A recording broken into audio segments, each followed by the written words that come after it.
जमला तर पहा, निदान 25-50 माणसं तरी एकत्र येऊन करून पहा.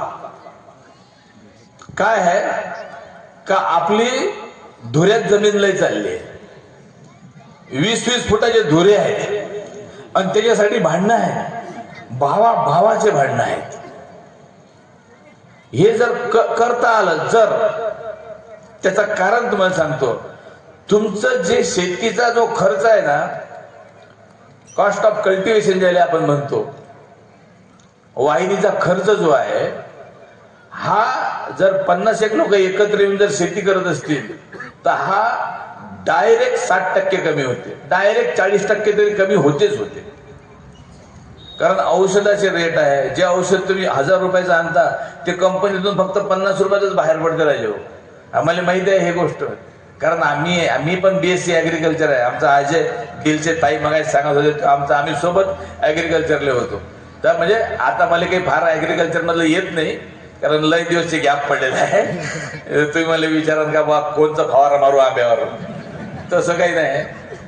पण आमचे दोस्त आहेत, आमचे मित्र आहेत, मोठे मोठे ऑफिसर आहेत, मोठ्या मोठ्या कंपनीत ज्याच्याकडे 2-2, 3-3 स्टेटचं काम चालू आहे, इतके मोठे मोठे अधिकारी आहेत.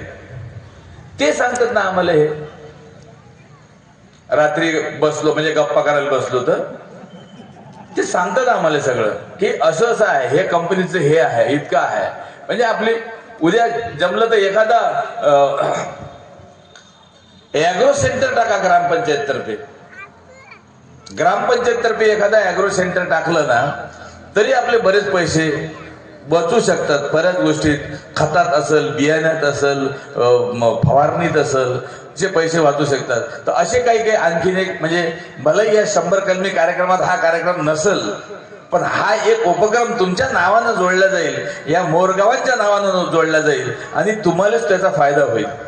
शेती असेल, जसं काही ट्रॅक्टर असतील, 2-4 ट्रॅक्टर असतील, घ्या ना. सांगितलं काय होते पाहून घेऊ ना.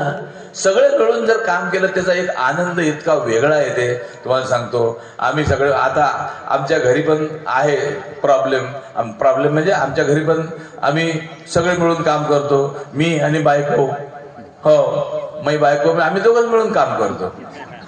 म्हणजे ते पोळ्या लाटत असत, मी शेकून देतो, मग लवकर काम होऊन जाते ना, पटकन होऊन जाते. तिनं मेथी आणली, मी लगेच निवडून देतो, नाही म्हणत नाही मी. असं करत राहा. आणि कसं राहते, बायकोच्या जेवणाची तारीफ करत जा बाबा जराशी. अजिबात तुम्ही तारीफ नाही करत राहायचो. त्या मावल्या इतक्या कष्टानं बनवते, जरासं बरं वाटते ना. चांगली झाली म्हणायचं, भाजी मस्त झाली म्हणायचं, आहे की नाही.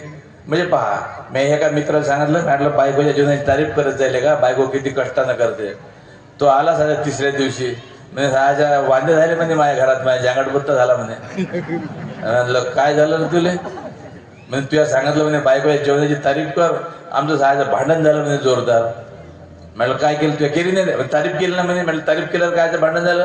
त्यादिवशी म्हणे बायको जेवायला बसलं म्हणे, 2 घास खाल्ले आणि म्हटलं भाजी एकदम चांगली झाली, बस म्हणे राजा. ते म्हणे वा मस्त माणूस भेटला म्हणे.